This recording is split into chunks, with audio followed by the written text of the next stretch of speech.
اعوذ باللہ من الشیطان الرجیم بسم اللہ الرحمن الرحیم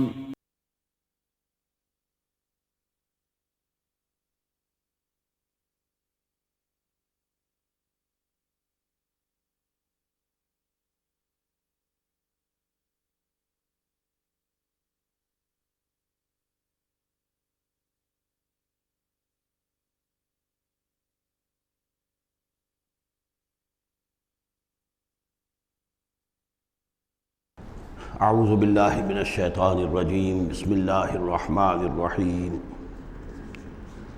افحسبتم انما خلقناکم عبثا وانکم الینا لا ترجعون فتعالى اللہ الملک الحق لا الہ الا هو رب العرش الکریم ومن يدع مع الله إلها آخر لا برهان له به فإنما حسابه عند ربه إنه لا يفلح الكافرون وقل رب اغفر وارحم وأنت خير الراحمين صدق الله العظيم رب اشرح لي صدري ويسر لي أمري واحلل عقدة من لساني يفقهوا قولي۔ سورہ مومنون کی جو آخری 4 آیات ہیں بہت جامع ہیں، بہت پرجلال ہیں۔ افحسبتم انما خلقناکم عبثا وانکم الینا لا ترجعون، کیا تم نے یہ سمجھا تھا کہ ہم نے تمہیں بیکار پیدا کیا تھا، بے مقصد پیدا کیا تھا، اور یہ کہ تم ہماری طرف لوٹائے نہیں جاؤ گے؟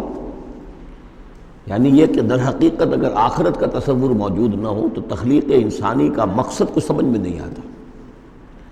عام حیوانات کی طرح انسان ہوتا تو بات ٹھیک تھی، لیکن انسان عام حیوان نہیں ہے۔ اس میں خاص طور پر جو نیکی اور بدی کا امتیاز ودیت کیا گیا ہے، اس کے اندر جو ایک مورل سینس ہے، اخلاقی حس ہے، کچھ چیزوں کو یہ برا سمجھتا ہے، کچھ چیزوں کو اچھا سمجھتا ہے، اور یہ یونیورسل ہے، یہ کسی ایک قوم یا ایک علاقے کے لوگوں کی بات نہیں ہے۔ یہ مورل ویلیوز جو ہے یہ پرماننٹ ہے، یونیورسل ہے، گلوبل ہے۔ تو آخر ان کا نتیجہ کیا ہے؟ گندم از گندم بروید جو سے جو، گندم سے گندم اگنی چاہیے، جو سے جو، لیکن ہم دنیا میں تو دیکھتے ہیں کہ نیکی کا نتیجہ لازماً اچھا نہیں نکلتا اور بدی کا نتیجہ لازماً برا نہیں نکلتا۔ تو کوئی دوسری دنیا ہونی چاہیے، دوسری زندگی ہونی چاہیے۔ یہی دلیل ہے ایمان بالآخرہ کے لیے، جس کو قرآن مجید مختلف مواقع پر استعمال کرتا ہے۔ چنانچہ سورہ آل عمران کے آخری رکوع میں ہم یہ دیکھ چکے ہیں، ربنا ما خلقت ھذا باطلا سبحانک فقنا عذاب النار۔ گویا کہ وہی بات یہاں ہے، اور اگر اسے اس پچھلے سلسلہ کلام سے علیحدہ سمجھے تو ترجمہ ہوگا کیا تم نے یہ سمجھا ہے؟ یہ گویا کہ اب مجھ سے اور آپ سے اللہ تعالیٰ مخاطب ہیں، جو بھی قرآن کا پڑھنے والا ہے۔ افحسبتم انما خلقناکم عبثا، اے انسانوں کیا تم نے یہ سمجھا ہے کہ ہم نے تمہیں بیکار بے مقصد پیدا کیا ہے؟ وانکم الینا لا ترجعون، اور تم ہماری طرف لوٹائے نہیں جاؤ گے۔ فتعالى اللہ الملک الحق، تو بہت بلند و بالا ہے بادشاہ، جو سچا بادشاہ ہے، الملک ہے۔ ظاہر بات ہے کہ کوئی بادشاہ دنیا میں ایسا نہیں ہو سکتا کہ جو اپنے غداروں کو سزا نہ دے، وفاداروں کو خلعتیں نہ دے، جاگیریں نہ دے، انعامات نہ دے۔ دنیا کا نظام چل نہیں سکتا جزا و سزا کے بغیر۔ تو وہ الملک القدوس الملک الحق کیسے ممکن ہے کہ وہ اپنے جانثاروں، وفاداروں، تابع داروں، ان کو کوئی اجر و ثواب نہ دے، ان کی کوئی قدر افزائی نہ کرے، ان کی جو جانثاریاں ہیں ان کا انہیں کوئی صلہ نہ دے، اور جو ان کے غدار تھے، اس کے باغی تھے، انہیں کوئی سزا نہ دے؟ کیسے ممکن ہے؟ وہ تو بادشاہ ہے، بہت بلند و بالا، اور بادشاہ برحق ہے۔ لا الہ الا ہو، اس کے سوا کوئی معبود نہیں۔ رب العرش الکریم، وہ بہت عزت والے عرش کا مالک ہے۔ ومن يدع مع اللہ الہا آخر، اور جو کوئی بھی پکارے گا اللہ کے ساتھ کسی اور الہ کو، یعنی اللہ کے ساتھ پکارنا ہے، اللہ کو بھی پکار رہا ہے، کسی اور کو بھی پکار رہا ہے، لا برہان لہ بہ، اس کے لیے، اس کے حق میں، اس کے تائید میں کوئی برہان، کوئی دلیل موجود نہیں ہے۔ فإنما حسابہ عند ربہ، تو اس کا حساب جو ہے اس کے رب کے پاس ہے، اللہ تعالیٰ اس سے حساب لے لے گا۔ انہ لا یفلح الکافرون، اس میں کوئی شک نہیں ہے کہ ایسے کافر فلاح نہیں پائیں گے۔ وَقُلْ رَبِّ اغْفِرْ وَارْحَمْ وَأَنْتَ خَيْرُ الرَّاحِمِينَ، اور دعا کرو کہ پروردگار ہمیں معاف فرما، ہمیں بخش دے اور ہم پر رحم فرما، اور یقیناً تو تمام رحم کرنے والوں میں سب سے بہتر رحم کرنے والا ہے۔ سورۃ النور۔ اب یہاں 14 وہ جو صورتیں تھیں جو میں نے عرض کیا جو مکیات ہیں مسلسل، ان میں سے ایک سورہ حج کے بارے میں اور ایک سورہ رعد کے بارے میں بھی بعض لوگوں کا خیال ہے کہ وہ مدنی ہیں، لیکن واقعہ یہ ہے کہ جن کو بھی مکی اور مدنی صورتوں کے مزاج سے واقفیت ہو گئی ہے، جو اس کو پہچانتے ہیں، وہ جانتے ہیں کہ یہ سارا سلسلہ جو ہے مکیات کا ہے اور ان میں کوئی مدنی صورت نہیں ہے۔ کہیں کہیں کسی مدنی آیت کا شامل ہو جانا یہ بالکل علیحدہ بات ہے، لیکن یہ کہ اب ان 14 صورتوں کے بعد اب یہ ہے واحد صورت مدنی ہے، اور یہ سورۃ النور ہے۔ یہ سن 6 کے آس پاس نازل ہوئی ہے، سن 6 ہجری، اور اس میں ایک بہت اہم واقعہ جو آیا ہے وہ حضرت عائشہ صدیقہ رضی اللہ تعالی عنہ پر جو تہمت لگائی تھی منافقین نے، اور اس میں سب سے بڑا رول تو تھا رئیس المنافقین عبداللہ ابن ابی کا، لیکن یہ کہ اور دوسرے منافقین بھی اور ان کے ساتھ ہی کچھ سادہ لوح مسلمان بھی اس فتنے میں کہیں شریک ہو گئے تھے، متاثر ہو گئے تھے، اور یہ کافی یوں سمجھیے کہ خود حضور صلی اللہ علیہ وسلم کے لیے بھی اور حضرت عائشہ صدیقہ کے لیے تو بہت ہی زیادہ تکلیف کا اور کرب کا یہ دور رہا ہے۔ بسم اللہ الرحمن الرحیم۔ سورۃ انزلناها وفرضناها وانزلنا فیها آیات بینات لعلکم تذکرون۔ یہ ایک سورت ہے، یہ انداز کسی اور سورت کا نہیں ہے، اس انداز میں اس کا آغاز، اور سورۃ نکرہ کو اگر تفخیم کے لیے مانا جائے تو یہ ایک عظیم سورت ہے جو ہم نے نازل کی ہے، اور ہم نے اس کو لازم کیا ہے تم پر، فرض کیا ہے تم پر۔ وَأَنزَلْنَا فِيهَا آیَاتٍ بَيِّنَاتٍ، اور اس میں ہم نے اتنی بڑی روشن آیات نازل کی ہیں، لَعَلَّكُمْ تَذَكَّرُونَ، تاکہ تم یاد رکھو، تاکہ تم نصیحت اخذ کرو۔ اس سورہ مبارکہ کا جوڑا جو ہے وہ آپ کو 8 مکی صورتوں کے بعد پھر جا کر ملے گا، اور وہ ہے سورہ احزاب۔ ان دونوں میں بڑی گہری مناسبت ہے، اور تقریباً حجم بھی برابر ہے، دونوں 9 رکوعوں پر مشتمل ہیں، اگرچہ اس کی آیات جو ہیں یہ چونکہ بعد میں نازل ہوئی ہے تو 9 رکوع 64 آیات میں ہیں، وہاں 9 رکوع 73 آیات میں ہے، وہ پہلے نازل ہوئی، وہ سن 5 میں نازل ہوئی، یہ سن 6 میں نازل ہوئی، لیکن دونوں میں آیت نمبر 35 سورہ احزاب کی بھی سورہ نور کی بھی نہایت اہم ہے، ایمان کی حقیقت اور اسلام کی کیفیات کے بارے میں۔ الزانیۃ والزانی فاجلدوا من کل واحد منہما 100 جلدہ، زنا کرنے والی عورت ہو خواہ زنا کرنے والا مرد ہو، ہر ایک کو ان میں سے 100 کوڑے مارے جائیں۔ وَلَا تَأْخُذْكُمْ بِهِمَا رَأْفَةٌ فِي دِينِ اللَّهِ، اور تمہیں اللہ کے اس دین کے معاملے میں نہ روک دے کوئی شے ان کے اوپر مہربانی کے راستے سے، نہ تمہیں روک لے پکڑ لے، لا تاخذکم بہما، ان کے ساتھ نرمی اور ان کے ساتھ شفقت، فی دین اللہ، اللہ کے دین میں، یہ اللہ کا دین ہے، اللہ کی شریعت ہے، یہ اللہ کی حد ہے، اور اس حد کے اجرا میں کسی کی ہمدردی، کسی کے ساتھ تمہارا تعلق، تمہاری دل کی نرمی، تمہاری شفقت یہ کہیں آڑے نہ آ جائے۔ ان کنتم تؤمنون باللہ والیوم الآخر، اگر تم ایمان رکھتے ہو اللہ پر اور یوم آخر پر۔ یہ جو حد ہے یہ ہے اصل میں زانی زانیہ جو غیر شادی شدہ ہو اس کے لیے 100 کوڑے ہیں، یہ حد ہے جو قرآن میں آئی ہے۔ زانی اور زانیہ اگر شادی شدہ ہے تو اس کی حد قرآن میں نہیں ہے، لیکن وہ سنت رسول صلی اللہ علیہ وسلم سے ثابت ہے، اور شریعت اسلامی کا چونکہ جو اس کی سورسز ہیں، اس کی ایک بنیاد ہے اللہ کی کتاب، اور دوسری بنیاد جو انڈیپینڈنٹلی قرآن مجید سے آزاد ہو کر ایک مستقل بنیاد ہے، مستقل سورس ہے، وہ سنت رسول ہے صلی اللہ علیہ وسلم۔ تو رجم کا جو حکم ہے وہ سنت سے ہے، اور جیسا کہ میں آپ کو بتا چکا ہوں اصل میں یہ اس قاعدہ کلیہ کے تحت ہے کہ سابقہ شریعت میں، شریعت موسوی میں بعض احکام وہ تھے کہ جن کی نفی نہیں آئی ہے، اور انہیں جو کہ نبی اکرم صلی اللہ علیہ وسلم نے اس امت کے اندر بھی جاری رکھا ہے۔ ان میں سے یہ 2 حکم جو ہے بہت اہم ہے، ایک قتل مرتد کا حکم ہے، اور دوسرے زانی اور زانیہ جو شادی شدہ ہو اس کے سنسار کیے جانے کا حکم ہے۔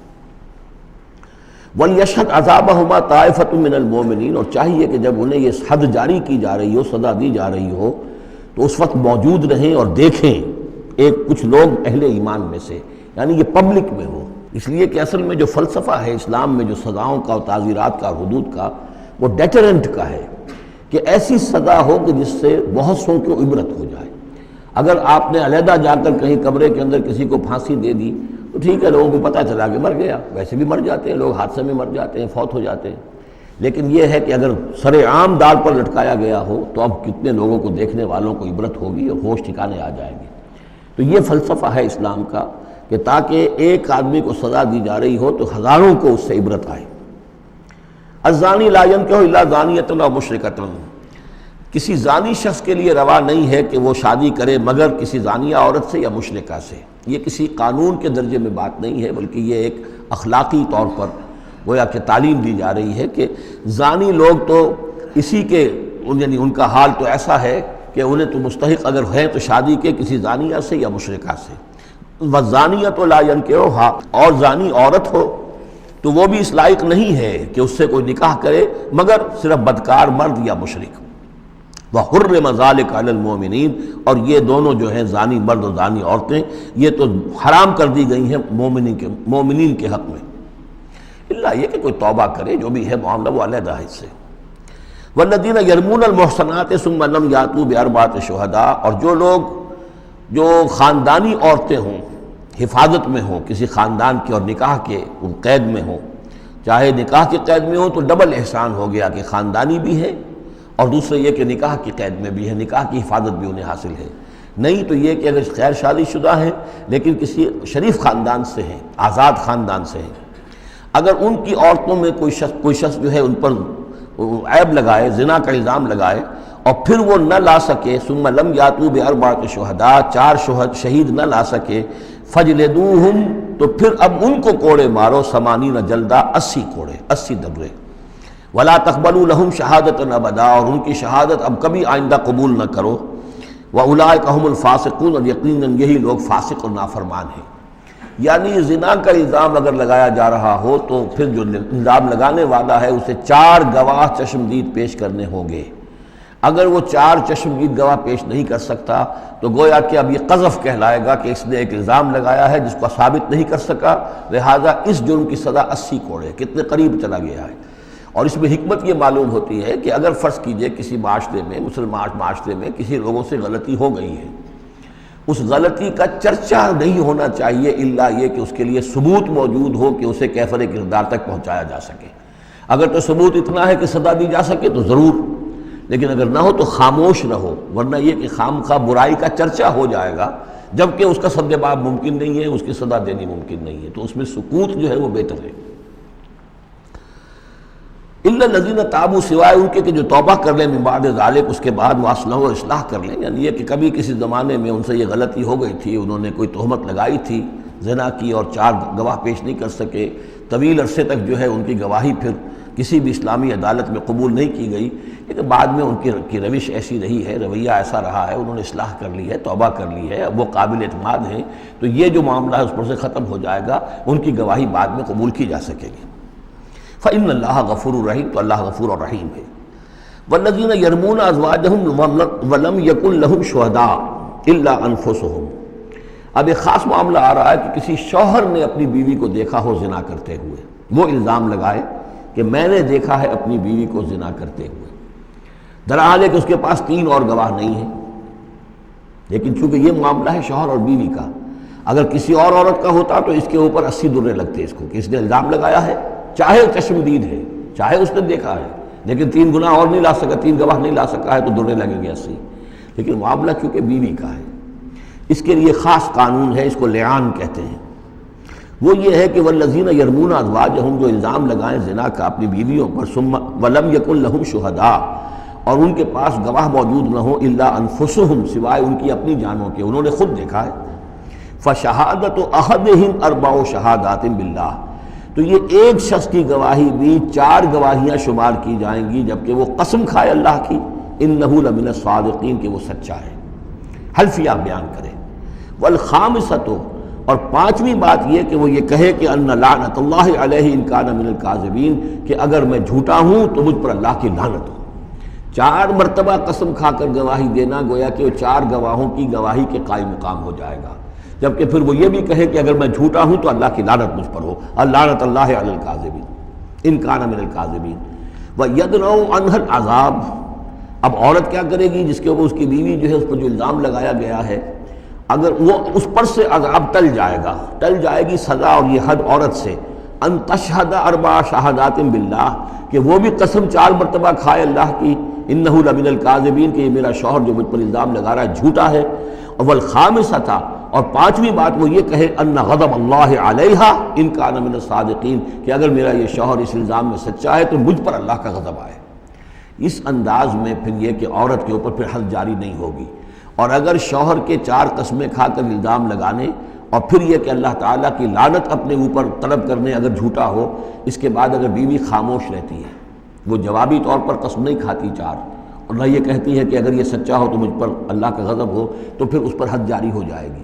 لیکن اگر وہ بھی قسم کھا لے 4 قسمیں، اور یہ کہ ساتھ ہی یہ بھی کہے کہ اگر یہ سچا ہو اور واقعی اس کا الزام درست ہو مجھ پر، تو مجھ پر اللہ کا غضب نازل ہو جائے، تو پھر یہ کہ عذاب ٹل جائے گا، دنیا کی سزا اسے نہیں ملے گی۔ وَلَوْلَا فَضْلُ اللَّهِ عَلَيْكُمْ وَرَحْمَتُهُ، اور اگر اللہ کا فضل اور اس کی رحمت تمہارے شامل حال نہ ہوتی، وَأَنَّ اللَّهَ تَوَّابٌ رَحِيمٌ، تو گویا کہ یہاں پہ محذوف ہے کہ اگر اللہ کا فضل اور اس کی رحمت شامل حال نہ ہوتی تو تم بہت غلط راستے پر پڑ جاتے، تم کوئی بہت بڑا قدم اٹھا دیتے۔ وہ جو بھی واقعہ اب آگے آ رہا ہے یہ اس کے لیے تمہید ہے۔ وَأَنَّ اللَّهَ تَوَّابٌ حکیم، یقیناً اللہ تعالیٰ بہت توبہ کو قبول فرمانے والا اور حکمت والا ہے۔ إِنَّ الَّذِينَ جَاءُوا بِالْإِفْكِ عُصْبَةٌ مِّنْكُمْ، جن لوگوں نے یہ طوفان اٹھایا ہے، جن لوگوں نے تہمت تراشی ہے حضرت عائشہ صدیقہ رضی اللہ تعالی عنہا پر، یہ تمہارا ہی ایک گروہ ہے، تم ہی میں سے ہیں۔ لا تحسبوہ شرا لکم، اسے تم اپنے لیے برا نہ سمجھو، بل ہوا خیر لکم، بلکہ یہ بھی تمہارے لیے خیر ہے۔ اس کے ذریعے سے اللہ تعالیٰ تمہارے سامنے اب اس ضمن میں ہدایات دے گا، قوانین بتا دے گا، شریعت کے جو احکام ہیں وہ نازل ہو رہے ہیں، اس کے لیے گویا کہ یہ واقعہ جو ہے ایک تقریب بن گیا، ایک ذریعہ بن گیا۔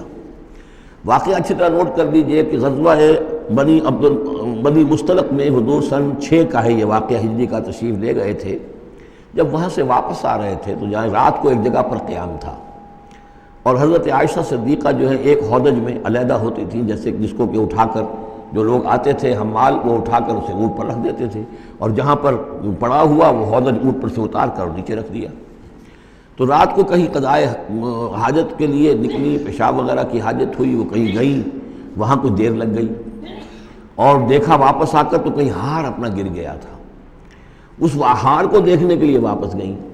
اتنی دیر میں وہ حمال آئے، اور حضرت عائشہ بہت دبلی پتلی تھیں، انہیں اندازہ نہیں ہوا کہ اس ہودج میں اس وقت ام المومنین موجود نہیں ہے۔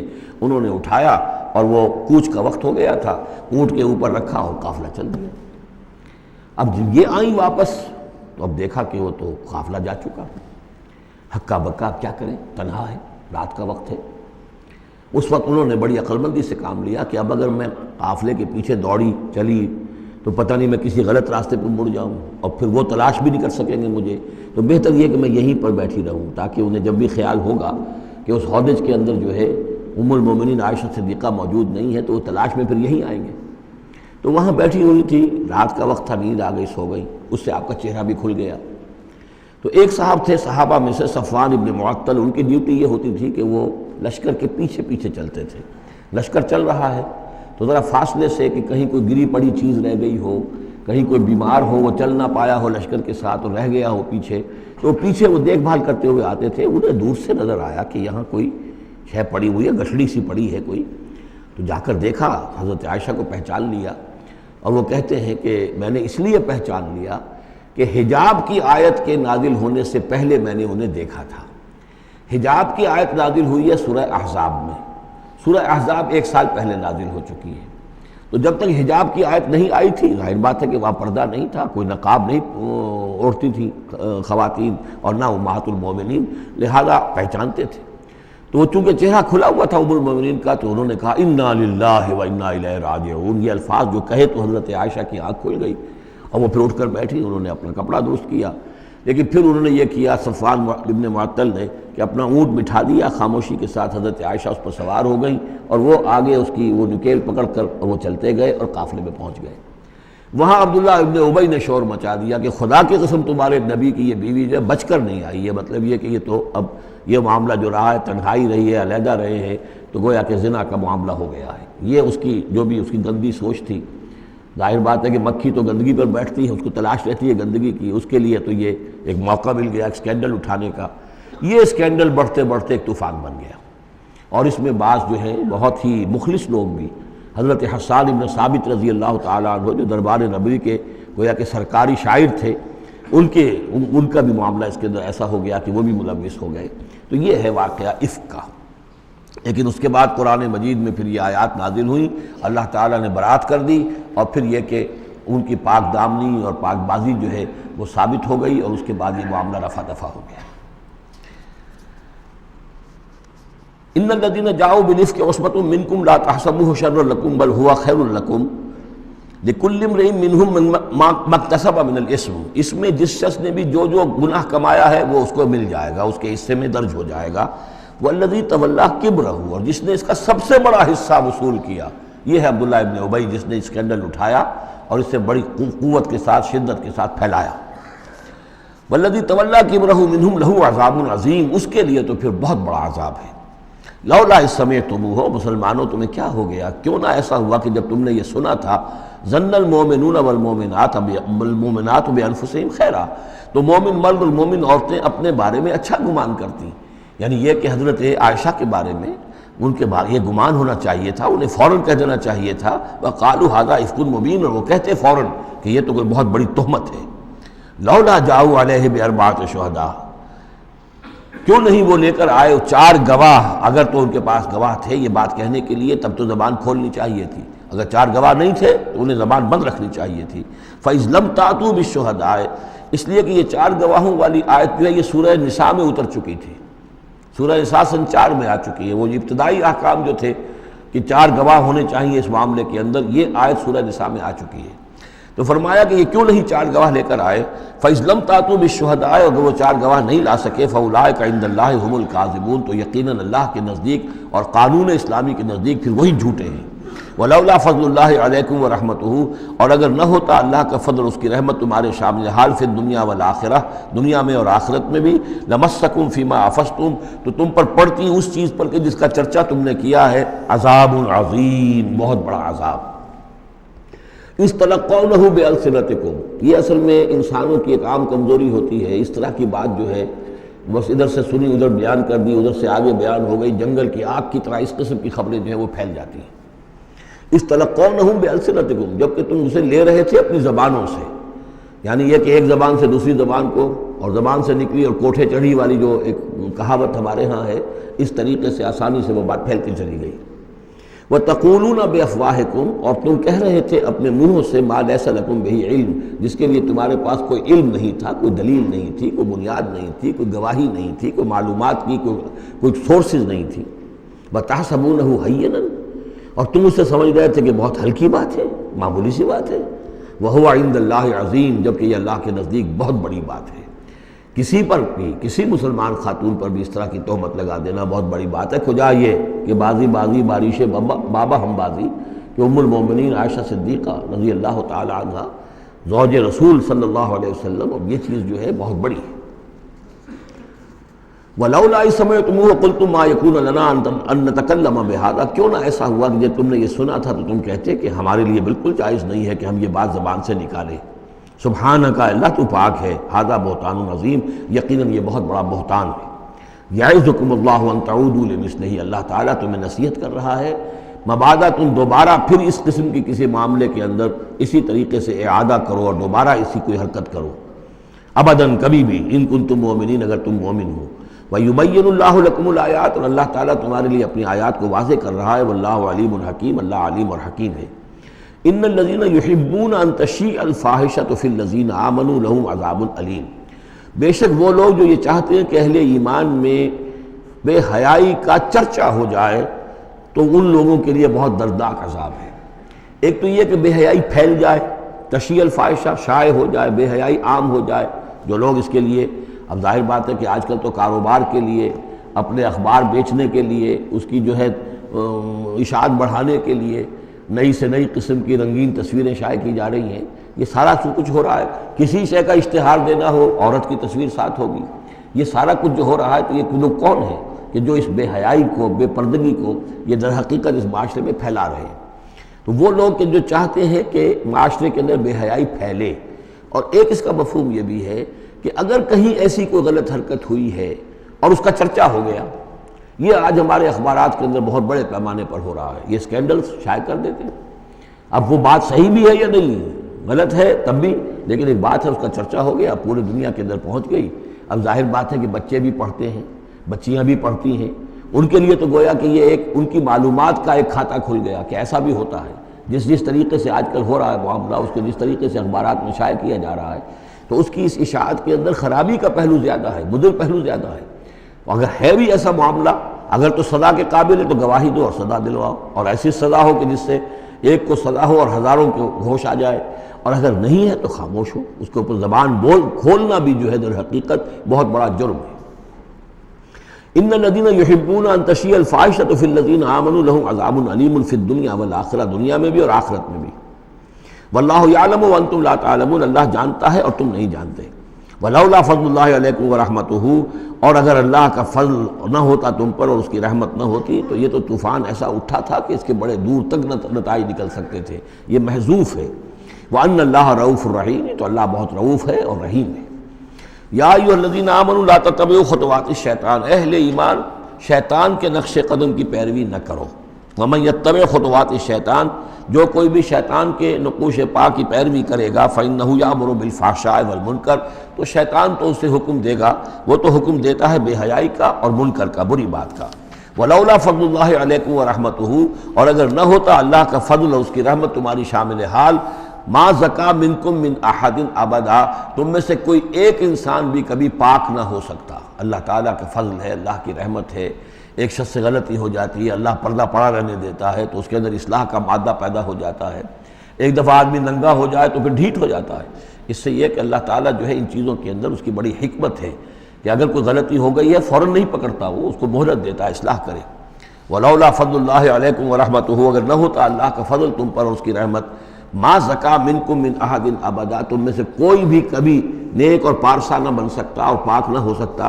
ولکن اللہ یزکی من یشاء، بلکہ یہ تو اللہ تعالیٰ ہی پاک کرتا ہے جس کو چاہتا ہے۔ واللہ سمیع علیم، اللہ سمیع علیم ہے۔ ولا یأتل اولو الفضل منکم والسعة ان یؤتوا اولی القربى والمساکین والمہاجرین فی سبیل اللہ۔ اس آیت کی بھی شان نزول ہے کہ حضرت ابو بکر صدیق رضی اللہ تعالیٰ عنہ کے ایک یا تو بھانجے تھے یا خالہ زاد بھائی تھے، حضرت مصطح۔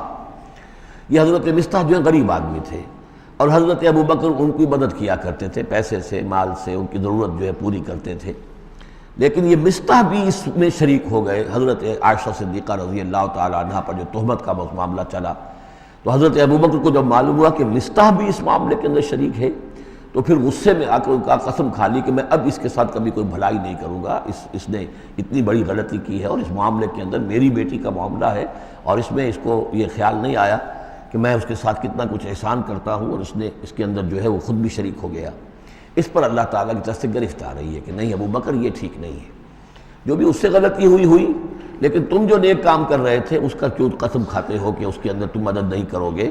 ولا یأتل اولو الفضل منکم، اور نہ قسم کھائیں جو فضل والے ہیں، درجے والے ہیں تم میں سے، جن میں اللہ نے فضیلت دی ہے، نیکی میں بھی، ایمان میں بھی فضیلت دی ہے، دولت میں بھی فضیلت دی ہے، وسعت، اور جنہیں کشادگی دی ہے، مال کی کشادگی دی ہے، ان یؤتوا اولی القربی، کہ وہ کوئی صلہ رحمی کریں اپنے قرابت داروں کے ساتھ، کچھ دیں، مال اور صدقہ و خیرات دیں اپنے قرابت داروں کو، والمساکین والمہاجرین، اور محتاجوں کو اور وطن چھوڑنے والے مہاجرین کو، فی سبیل اللہ، اللہ کی راہ میں۔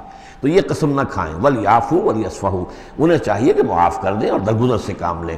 الا تحبون ان یغفر اللہ لکم، کیا تم یہ نہیں چاہتے کہ اللہ تمہیں معاف کرے؟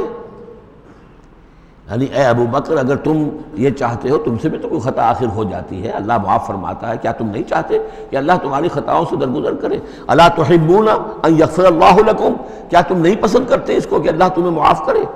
اس پر اس آیت کو سنتے ہی حضرت ابو بکر صدیق کے الفاظ یہ نقل کیے گئے، بلا یا ربنا انا نحب، کیوں نہیں پروردگار، ہم ضرور چاہتے ہیں کہ تو ہمیں معاف فرما دے۔ انہوں نے اپنی قسم کا کفارہ دیا، اور اس کے بعد جو بھی وہ کرتے تھے ان کے ساتھ بھلائی اور نیکی، اس سلسلے کو جاری کر دیا۔ واللہ غفور الرحیم، اور اللہ تعالی غفور ہے اور رحیم ہے۔ ان الذین یرمون المحصنات الغافلات المؤمنات، یقیناً وہ لوگ کہ جو تہمت لگاتے ہیں ان پاک دامن عورتوں پر کہ جو غافل ہیں، جن کو ان چیزوں کا ہوش بھی نہیں ہے، جن کا گمان بھی ادھر نہیں گیا، المومنات اہل ایمان میں سے لعنوا فی الدنیا ایسی معصوم اور پاک دامن عورتوں پر جو تہمت لگانے والے ہیں ان پر پھٹکار ہے دنیا میں بھی اور آخرت میں بھی، ولہم عذاب عظیم اور ان کے لیے بہت بڑا عذاب ہے۔ یوم تشہد علیہم السنتہم وایدیہم، جس دن کے ان کے خلاف گواہی دیں گے، تشہد علیہم، علی کو نوٹ کر لیجئے، جس دن کے ان کے خلاف گواہی دیں گے، السنتہم ان کی اپنی زبانیں گواہی دیں گی، وایدیہم ان کے اپنے ہاتھ گواہی دیں گے، وارجلہم اور ان کے پاؤں گواہی دیں گے، بما کانوا یعملون، اب جو کچھ عمل وہ کر رہے تھے۔ یہ ہاتھ ہمارے پاس اللہ کی امانت ہے، میں اس سے غلط کام کر رہا ہوں تو یہ انڈر پروٹیسٹ میرا حکم تو مان رہا ہے، اس لیے کہ اللہ تعالیٰ نے مجھے میرے حوالے سے کیا ہوا ہے، لیکن اس کے اندر پروٹیسٹ ہے، قیامت کے دن یہی میرے خلاف مقدمہ کرے گا، پروردگار تو نے مجھے اس کے حوالے کیا تھا اور یہ مجھ سے میرے ذریعے سے غلط کام کرتا رہا۔ یہ پاؤں جو ہیں ہمارے خلاف گواہی دیں گے کہ پروردگار ہم اس کے تابع تھے، اس کے حکم کے مطابق چل رہے تھے، یہ بدبخت ہمیں چوری کرنے کے لیے جاتا تھا تو اس کے لیے استعمال کرتا تھا، یا کوئی اور برا کام کرنے کے لیے ہمارے پیروں ہمیں استعمال کرتا تھا۔ یومئذ یوفیہم اللہ دینہم الحق، اس دن اللہ تعالیٰ ان کا پورا بدلہ ان کو دے دے گا۔ یہ دین کے لفظ کو یہاں نوٹ کیجئے، دین بدلے کو کہتے ہیں، دین مالک یوم الدین، جزا و سزا کے دن کا مالک، بدلے کا دن۔ وَيَعْلَمُونَ أَنَّ اللَّهَ هُوَ الْحَقُّ الْمُبِينُ، اور وہ جان لیں گے کہ اللہ تعالیٰ ہی ہے الحق، سچا اور ہر بات کو کھول کر بیان کر دینے والا۔ الخبیثات للخبیثین والخبیثون للخبیثات، ناپاک عورتیں ناپاک مردوں کے لیے ہیں اور ناپاک مرد ناپاک عورتوں کے لیے ہیں، اور طیبات والطیبات للطیبین والطیبون للطیبات، اور ستھرے اور پاک باز جو خواتین ہیں وہ پاک باز مردوں کے لیے ہیں، اور پاک باز جو مرد ہیں وہ پاک دامن خواتین کے لیے ہیں۔ اولئک مبرؤون مما یقولون، یہ لوگ بری ہیں ان چیزوں سے کہ جو لوگ کہتے ہیں۔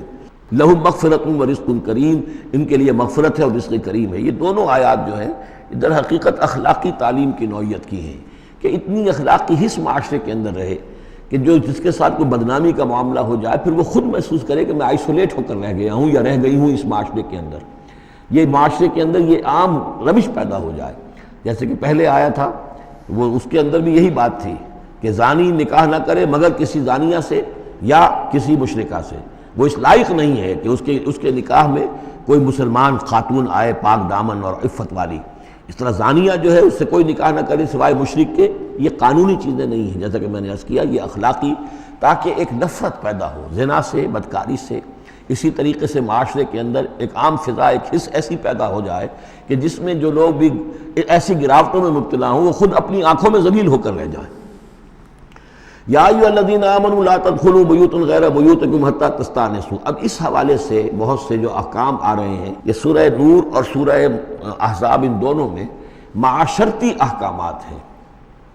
معاشرتی احکامات میں خاص طور پر وہ جو ایک آیت آئی ہے سورہ بنی اسرائیل میں، وَلَا تَقْرَبُوا الزِّنَا إِنَّهُ كَانَ فَاحِشَةً وَسَاءَ سَبِيلًا، اس زنا کا سد باب کرنے کے لیے اسلام کے معاشرتی نظام میں بہت دور دور تک اقدامات کیے گئے ہیں۔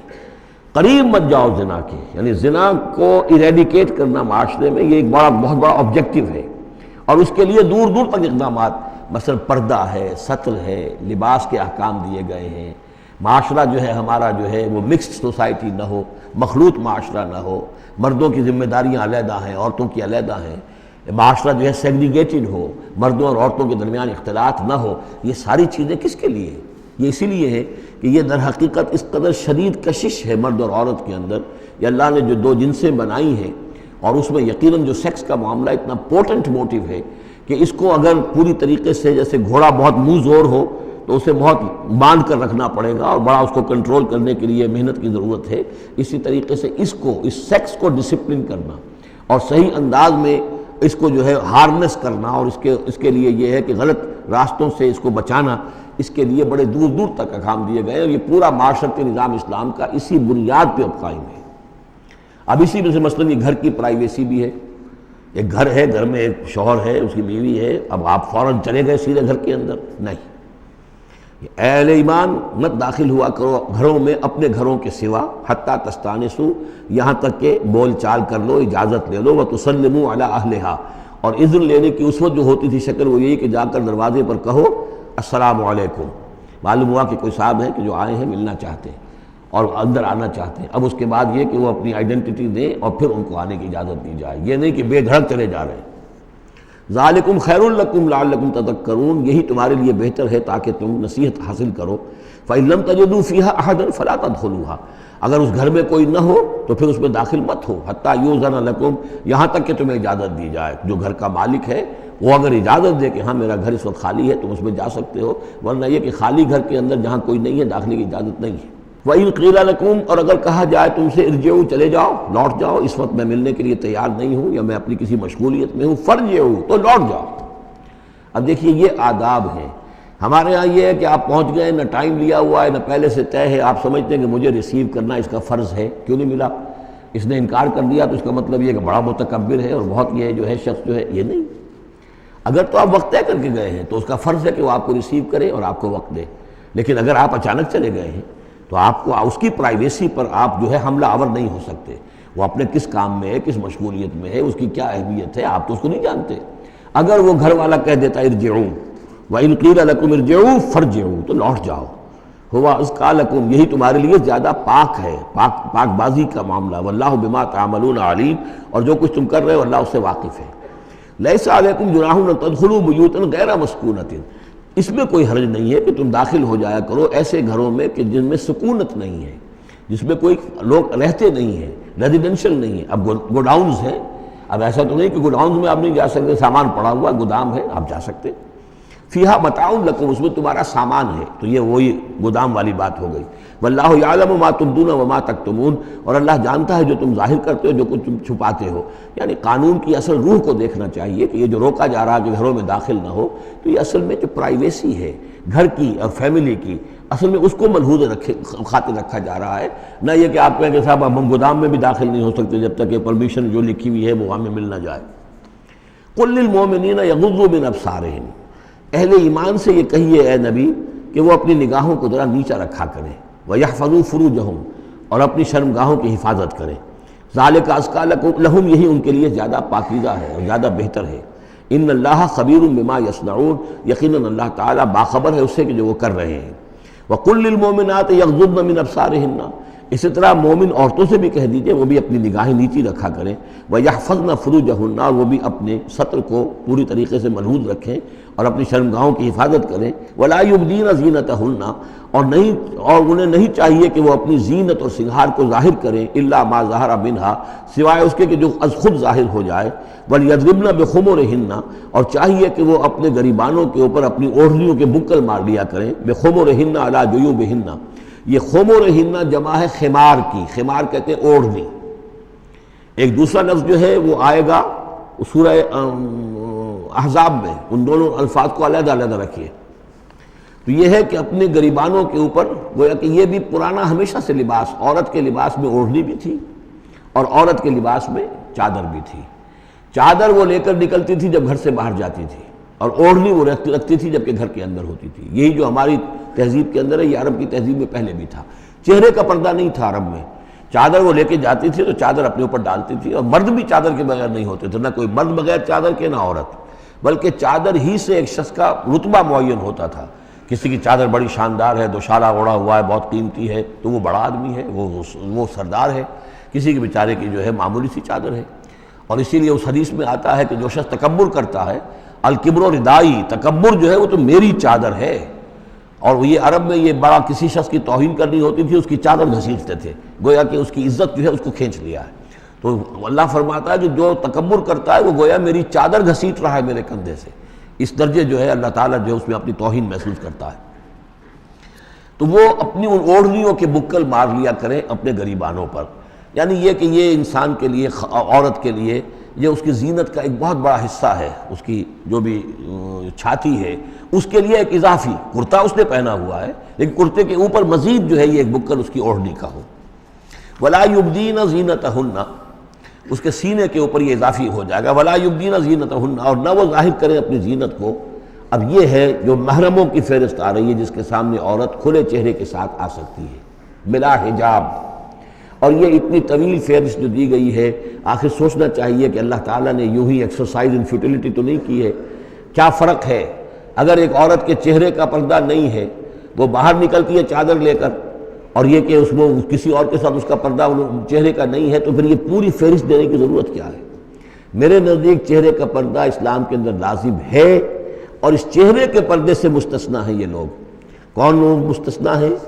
الا لبعولتہن، ان کے شوہر نمبر ایک، او آبائہن، یا ان کے باپ، اور باپ سے مراد باپ، دادا، چچا، یہ سب چلیں گے، او آبائے بعولتہن، یا ان کے شوہروں کے باپ، او ابنائہن، یا ان کے اپنے بیٹے، او ابنائے بعولتہن، یا ان کے شوہروں کے بیٹے، یعنی ان کے شوہروں کی کسی اور بیوی سے اولاد ہے، بیٹے ہیں، تو وہ بھی محرم ہیں، وہ نامحرم نہیں ہے۔ اور اخوانہن، یا ان کے اپنے بھائی، اور بنی اخوانہن، یا ان کے بھائیوں کے بیٹے، اور بنی اخواتہن، یعنی یہ بھتیجے ہو گئے، اور بنی اخواتہن، یا ان کے بھانجے، اور نسائہن، یا ان کی عورتیں، اپنی عورتیں، جان پہچان کی عورتیں، عام عورتیں نہیں ہیں، نسائہن، او ما ملکت ایمانہن، یا یہ کہ جو ان کے غلام اور ان کی لونڈیاں ہیں۔ اکثر و بیشتر اہل سنت کے نزدیک یہاں مرد غلام مراد نہیں ہے بلکہ لونڈیاں مراد ہیں۔ اب التابعین غیر اولی الاربۃ، یا ایسے تابع لوگ جو کہ صرف خدمت گار ہیں، بعض اوقات ہوتا ہے خاندانی طور پر والے ہیں، باپ بھی کہیں ملازم تھا اسی گھر میں، اب اس کی اولاد بھی وہیں پر ہے، وہ بھی کام کر رہی ہے، بچپن سے وہیں پلے ہیں۔ ایسے لوگ ہوتے ہیں کہ جن کو واقعتاً پھر اس گھر کی خواتین سے اس طرح کا خیال کبھی نہیں آ سکتا کہ ان کے بارے میں وہ کوئی بری بات سوچے۔ اب التابعین غیر اولی الاربۃ، یا وہ تابع کہ جو کہ کوئی غرض نہیں رکھتے اس قسم کے معاملات سے، من الرجال، مردوں میں سے۔ اب الطفل الذین لم یظہروا علی عورات النساء، یا وہ لڑکے کہ جو ابھی عورتوں کے جو مخفی معاملات ہیں ان سے واقف ہی نہیں، ابھی وہ جنسی جو بھی باتیں ہیں ان سے واقف نہیں ہیں۔ ولا یضربن، یہ اب یہ فہرست مکمل ہو گئی، یہ ہیں محرم لوگ جن کے سامنے عورت بغیر چہرے کے پردے کے آ سکتی ہے۔ باقی یہ کہ زینت جو خود بخود ظاہر ہو جائے، اب ظاہر ہے کہ آپ نے چادر بھی لی ہوئی ہے، کسی خاتون نے برقع بھی اوڑھا ہوا ہے، لیکن اب کسی کا قد ہے، ماشاءاللہ وہ قد ایسا ہے، سرو قد ہے کوئی خاتون، تو وہ کہاں چھپائے گی اس قد کو؟ وہ تو ظاہر ہو جائے گا۔ جسم متناسب ہے، اب وہ جسم تو ظاہر ہو جائے گا۔ اس اعتبار سے ما ظہر منہا کو لوگوں نے لے لیا چہرے کے لیے، یہ بالکل غلط ہے۔ چہرے کا تو پردہ میرے نزدیک لازم ہے، اور یہ کہ باقی یہ کہ ان کے سامنے چہرے کے سمیت عورت آ سکتی ہے۔ باقی عورت جو ہے اپنے بیٹے کے سامنے بھی سوائے 3 اعضاء کے اور نہیں کھول سکتی، اپنے بھائی کے سامنے بھی نہیں کھول سکتی۔ چہرہ، یہ ہاتھ پونچھوں سے نیچے، اور پیر ٹخنوں سے نیچے، یہ جو 3 اعضاء ہیں یہ وہ ہیں کہ جس کو عورت نے یہ کھلے رکھ سکتی ہے، اپنے وہ بیٹے کے سامنے بھی، بھائی کے سامنے بھی، اور جو بھی رشتے گرائے گئے ہیں۔ لیکن یہ کہ اس سے آگے پھر جو ہے معاملہ وہ پھر شوہر کا ہے، اس سے آگے یعنی لباس کا معاملہ جو ہے جس سے کہ عورت جو ہے وہ آزاد ہوگی، وہ صرف شوہر کے لیے۔ وَلَا يَضْرِبْنَ بِأَرْجُلِهِنَّ لِيُعْلَمَ مَا يُخْفِينَ مِنْ زِينَتِهِنَّ، اور نہ ایسا ہو کہ وہ اپنے پاؤں مار کر چلیں، کوئی زیور جو ہے پاؤں میں پہنا ہوا اس کی جھنکار ہو تاکہ لوگوں جو ہے ادھر متوجہ ہو جائیں۔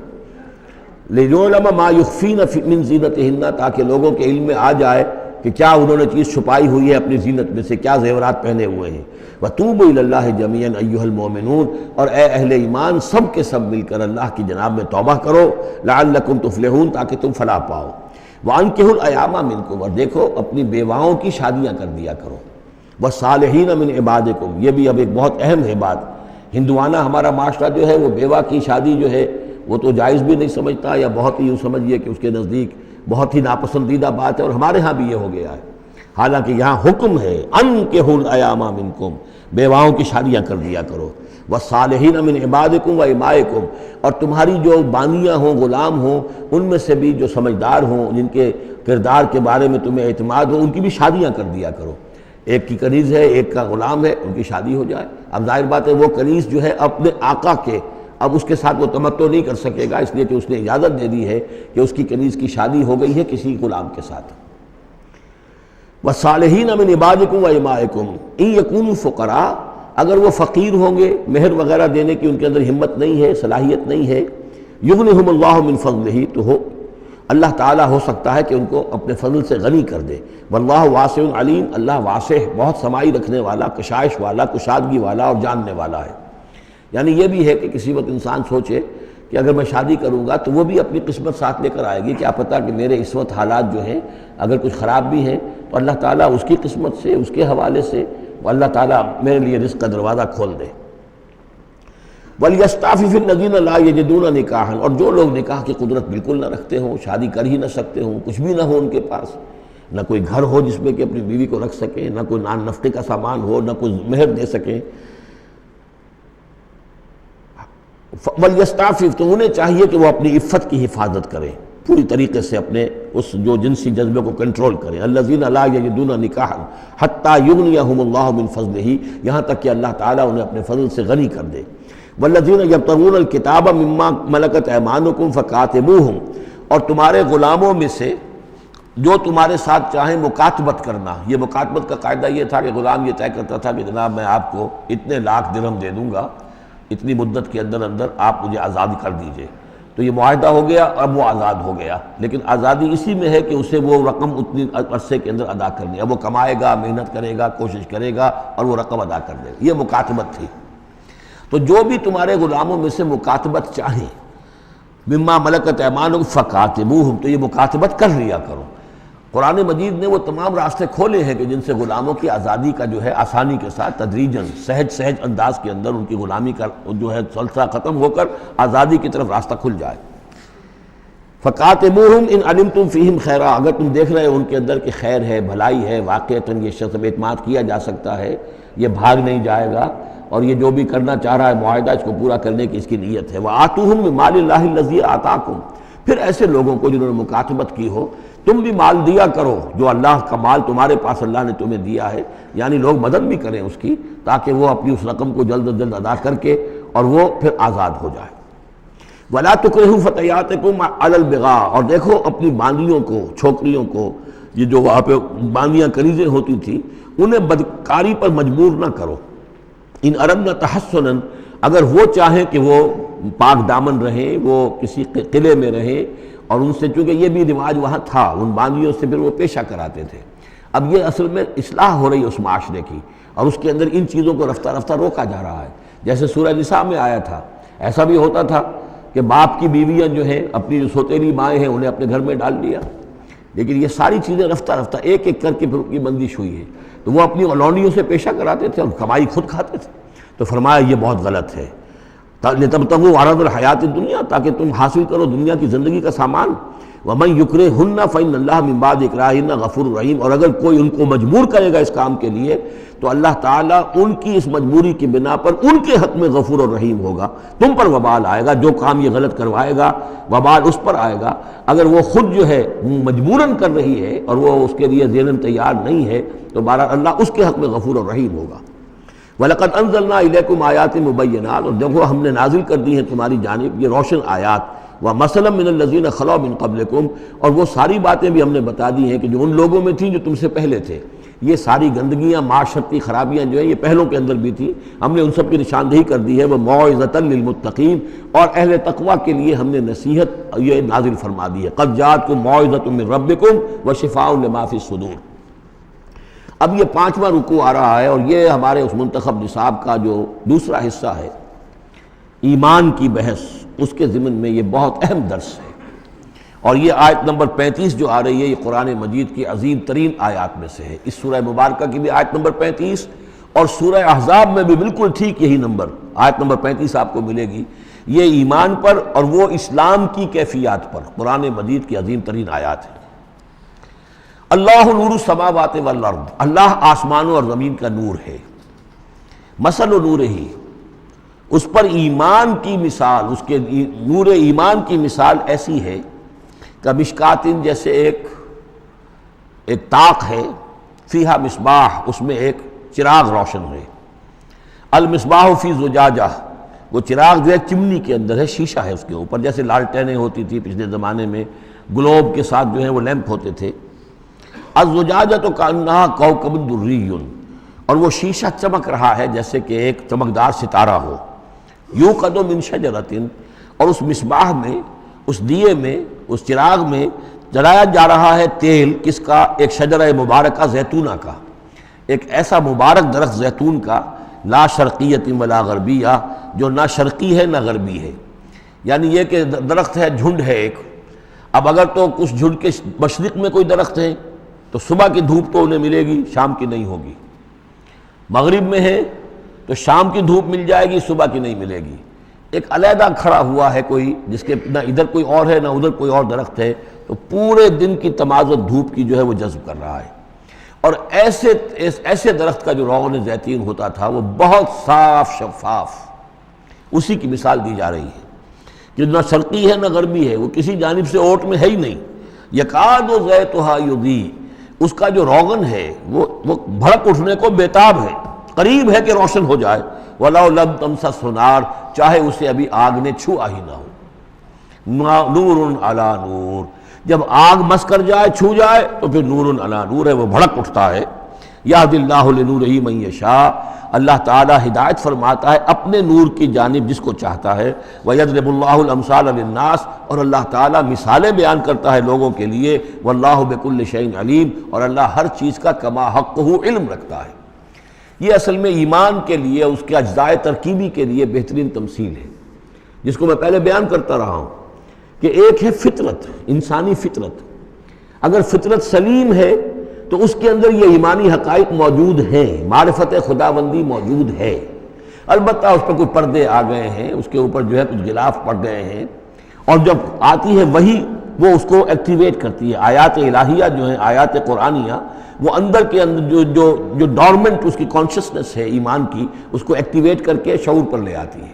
اس کو یوں سمجھے کہ جیسے تیل ہے، اب تیل ایک ہے کڑوا تیل، جس سے کہ ہم دیے کبھی جلایا کرتے تھے، اب تو شاید ہی کہیں آپ نے دیکھا ہو دیا کس کو کہتے ہیں، لیکن اس میں وہ کڑوا تیل جو جلتا تھا، تو کڑوا تیل خود آگ نہیں پکڑ سکتا، اس میں بتی ڈالنی پڑتی تھی، کوئی کپڑے کی بتی ہے بٹکر، یا یہ کہ وہ روئی کی بتی بنائی ہے، اس بتی کا پھر آگ لگاتے تھے تو جل تو رہا ہے تیل، لیکن بواسطہ بتی، براہ راست وہ تیل جلنے کی پوزیشن میں نہیں ہے۔ لیکن ایک تیل ہے پیٹرول، اس کو جو کڑوے تیل سے روشنی حاصل کرنے کے لیے جتن کرنے پڑ رہے ہیں آپ کو جلانے کے لیے، اور پیٹرول گویا کہ بیتاب ہے، وہ بھڑک اٹھنے کو بیتاب ہے، ذرا سی چنگاری قریب آئی اور بھڑک گیا۔ اسی طریقے سے انسانوں کی طباع کا فرق ہے، کچھ لوگوں کی جو فطرت ہے اتنی سلیم ہوتی ہے، اتنی نیکی ہوتی ہے اس کے اندر، کہ جیسے ہی وہی سامنے آئی آئینہ جگمگا اٹھا ایک دم، اس لیے کہ اوپر غبار ہے ہی نہیں، اس کے اوپر کوئی اور جو ہے پردے پڑے ہوئے ہیں ہی نہیں۔ یہ مثال صدیقین کی ہے جو میں نے کل بھی آپ سے عرض کیا تھا، کہ جیسے کہ حضور نے فرمایا میں نے جس کے سامنے بھی دعوت ایمان رکھی، اس نے کچھ نہ کچھ توقف اور تردد ضرور کیا، سوائے ابو بکر کے کہ ایک لحظے کا بھی توقف نہیں کیا۔ یہ اس لیے کہ ان کی فطرت اتنی سلیم تھی، گویا کہ وہ پیٹرول تھا ان کے اندر جو بھڑک اٹھنے کو بیتاب تھا، کہ ذرا قریب بھی اگر دیاشنائی آ گئی تو بھڑک اٹھے۔ لیکن کچھ لوگ وہ تھے کہ جن کا تیل اتنا صاف اور پاک نہیں تھا، ان میں کوئی تکدر تھا، انہیں وقت لگ گیا، اگرچہ یہ کہ بالآخر وہ ایمان لے آئے، لیکن یہ کہ کچھ اس میں بتی ڈالنی پڑی، کوئی اس کے لیے محنت کرنی پڑی۔ السابقون الاولون من المہاجرین والانصار والذین اتبعوہم بإحسان، پھر وہ لوگ ہیں جو بعد میں درجہ بدرجہ پھر ان کے بعد آتے چلے گئے۔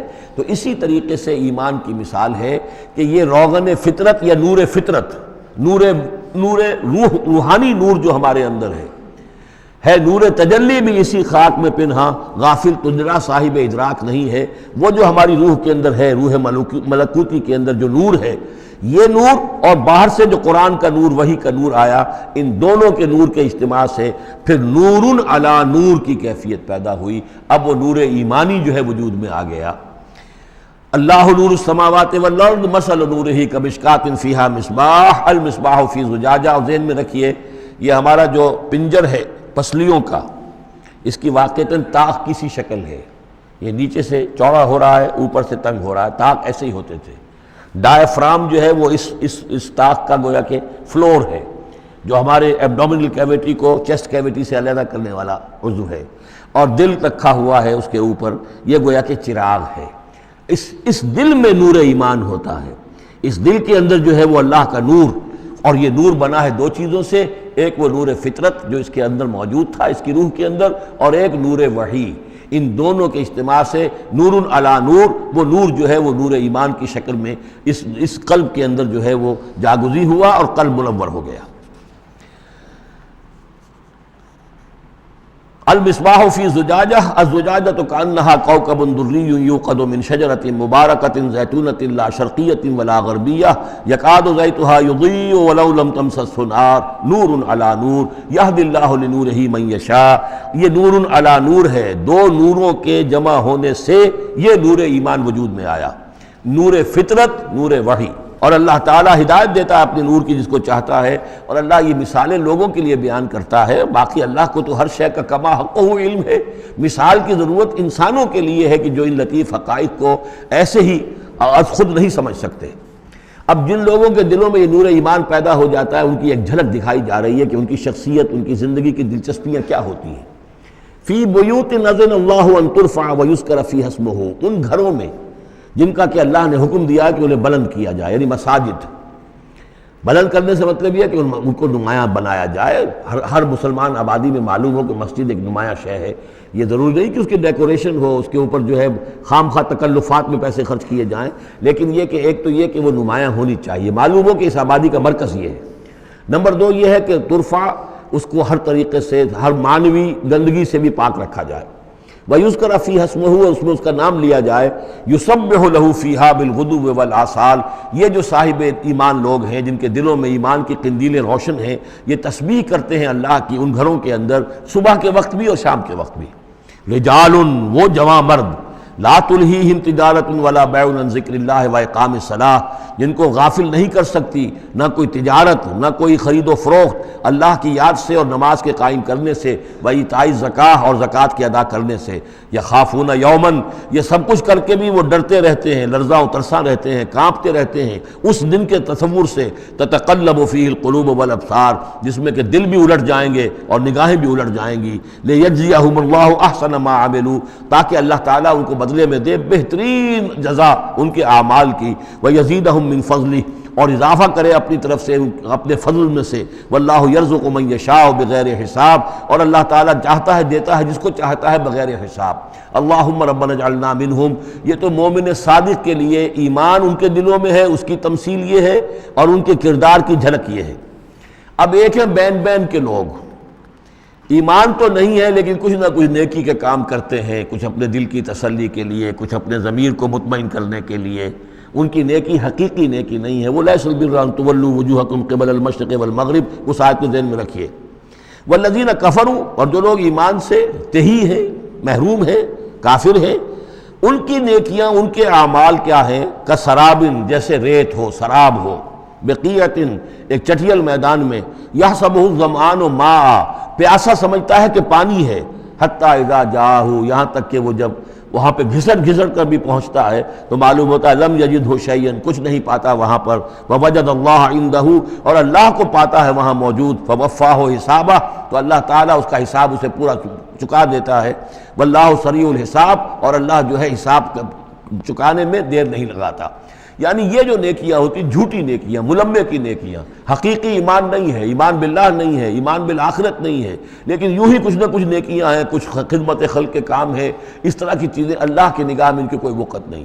اس کے لیے پہلے ایک مثال سورہ ابراہیم میں آ چکی ہے. دوسری مثال یہ کہ یہ نیکیاں سراب کے مانند ہیں، جنہیں پیاسا سمجھتا ہے کہ یہ پانی ہے، حقیقت میں پانی نہیں ہے. اب تیسرا جو کردار ہے وہ یہ ہے کہ جن کے دلوں میں، جن کی زندگیوں میں یہ جھوٹ موٹ کی نیکی بھی نہیں ہے، نفس پرستی اور دنیا پرستی، اور ان کے اندر ہر طرح کی گندگی جو ہے وہ آ چکی ہے. ان کی مثال کیا ہے؟ او کظلمات فی بحر اللجی، یا جیسے کہ اندھیرے ہوں ایک بڑے گہرے سمندر میں. یغشاہ موج، اس کے اوپر ایک موج چڑھی ہوئی ہو. من فوقہ موج، اس کے اوپر ایک اور موج ہو. من فوقہ سحاب، اور اوپر جو ہے بادل بھی ہوں. یعنی اندھیری رات ہے، کوئی روشنی نہیں، اوپر بادل ہے، نہ چاند اور ستاروں کی کوئی روشنی نہیں آ رہی. اور اس کے ساتھ ہی یہ ہے کہ موج کے اوپر موج چڑھی ہوئی ہے. ظلمات بعضها فوق بعض، یہ اندھیروں پر اندھیرے ہیں. اذا اخرج یدہ لم یکد یراہا، جب وہ اپنا ہاتھ نکالتا ہے تو اس کو بھی نہیں دیکھ سکتا، جسے ہم کہتے ہیں اپنے محاورے میں ہاتھ کو ہاتھ سجائی نہیں دیتا. وَأَلَّمْ يَجْعَلِ اللَّهُ لَهُ نُورًا، اور جس کو اللہ تعالیٰ ہی نے کوئی نور عطا نہ کیا ہو، فما لہ من نور، تو اس کے لیے پھر کہیں کوئی نور نہیں ہے. یہ وہ لوگ ہیں کہ جن کی زندگیاں کسی ملمے کی نیکی سے بھی خالی ہیں، اندھیارے ہی اندھیارے ہیں. ظلمات فوق بعضها فوق بعض. بارک اللہ لی ولکم فی القرآن العظیم ونفعنی وإیاکم بالآیات والذکر الحکیم.